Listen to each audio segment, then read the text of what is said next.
Okay, so we probably don't need to go over this too much because you probably already know what's going on.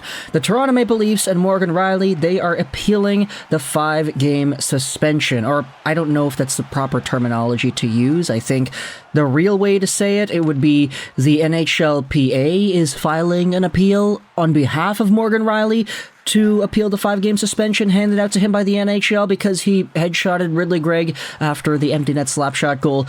That's a thing. We already know this is going on. It was from a few hours ago. But when it comes to the assessment here, not only are the Toronto Maple Leafs in a place where they disagree with the 5-game suspension handed down on Tuesday, but we do have a little bit of extra drama that has been sprinkled on top of this entire situation too. Before we go over to that though, let's go out there and just take a look at this piece by Luke Fox. Link is going to be in the description. Rielly is appealing the department via the Players Association. Okay, there you go. So the NHLPA is indeed stepping in. The article does say here that Gary Bettman rarely does not uphold rulings made by Department of Player Safety Chief George Parros. He did, however, reduce former Leaf Jason Spezza's 6-game suspension to 4 games upon appeal, citing Spezza's long record of clean play.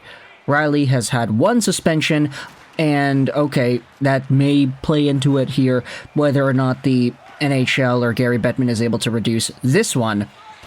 But if you go over to some of the comments made, this is what Sheldon Keefe said on Monday. He reviewed suspension resulting cross-checks over recent years and was surprised to see Rielly's elevating to the severity of an in-person call. At the same time, there's also a history of events that happen in Toronto, and with the Leafs that get more attention, more hype, that tend to lead to something such as this, so to that end, I'm not surprised, said Keefe, who also objected to Jason Spezza's 6-game suspension in 2021. And we did highlight this in a few videos already, just saying the Leafs are more popular, there are more eyes on them, so more attention equals more likelihood of suspendable acts being tossed their way, even though some of these same acts being done by other teams may not have the same level of attention. But then if you go over to the end here, we've been through a number of others in the past. It seems like we've had to prepare for it more than anybody else in the league, perhaps. So Sheldon Keefe is not making it subtle that he feels that the Maple Leafs get a little bit more discipline or a little bit more kind of hammers thrown their way compared to other NHL teams. There also was an update here, breaks up this period of time for him with something different.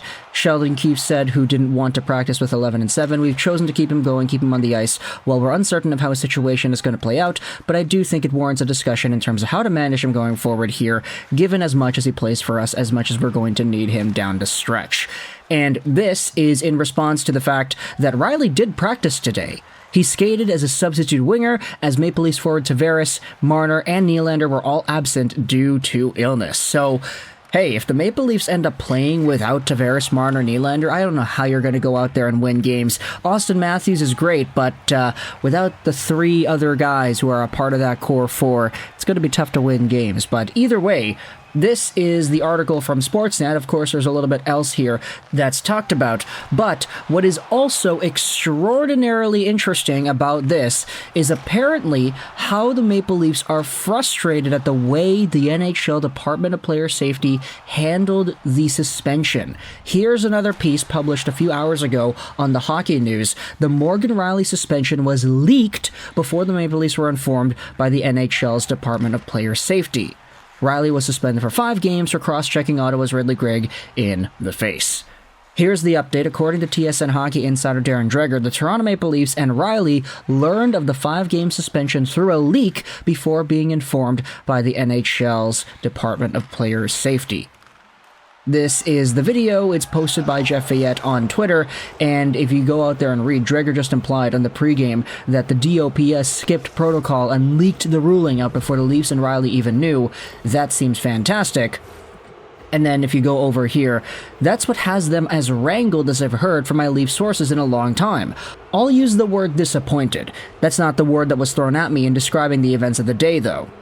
So I think from this you could infer that the Toronto Maple Leafs may have been pretty pissed off. Disappointed is a very light way to put it, but hey, if that's not the word they used, let's just fill it in. They are pissed off at the way this entire thing went down. And of course, the leak that's being referred to is the Kevin Weeks tweet that was posted on the day of. We did make a video about this tweet in particular, and I will say, even though it was like, accurate, this was the correct information that was given out to us, and it was shortly validated just a few minutes after Kevin Weeks made the tweet.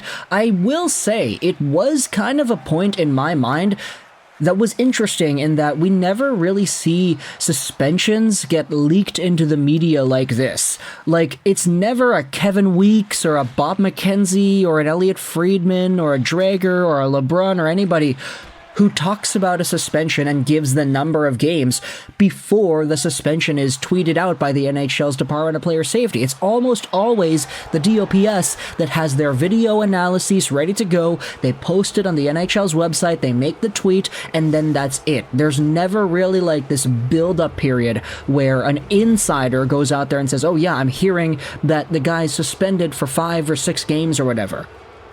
This is exactly what's talked about in the article that ESPN insider Kevin Weeks tweeted that he had heard the suspension was 5 games. A length of suspension is rarely broken by a reporter before the league puts it out on their social channels and their website.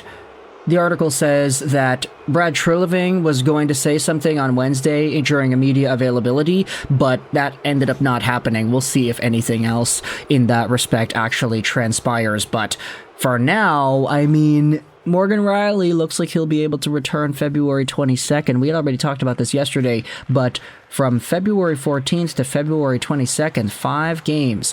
1 has already passed, so 4 more games.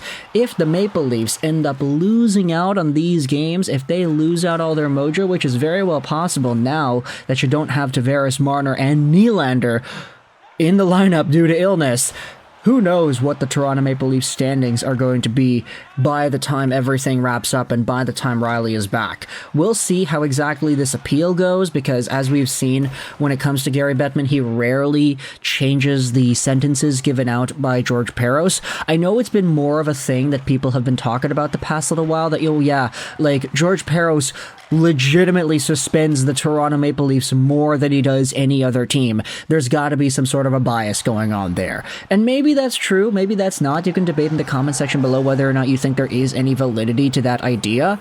But at the end of the day, the only other time that we could really remember in recent memory that Gary Bettman stepped in and said, oh yeah, sorry, that suspension's a little bit too long, it was to a former Toronto Maple Leaf. It was Jason Spezza in 2021. So there is some fuel for fire here when you think about the idea of the Toronto Maple Leafs getting Morgan Rielly's suspension lowered, but we'll have to wait and see. For now, though, things have gotten very interesting since the appeal has been filed, and we had ourselves more word that the Maple Leafs apparently were really pissed off in the way the DOPS handled this. They don't ever usually leak stuff like that, but if they did, that's protocol being broken. So who knows what exactly the repercussions are in that situation, or if there are any repercussions at all. Let me know your thoughts in the comment section below about the Toronto Maple Leafs Morgan Rielly situation. I hope you enjoyed this Recherche 99, and bye.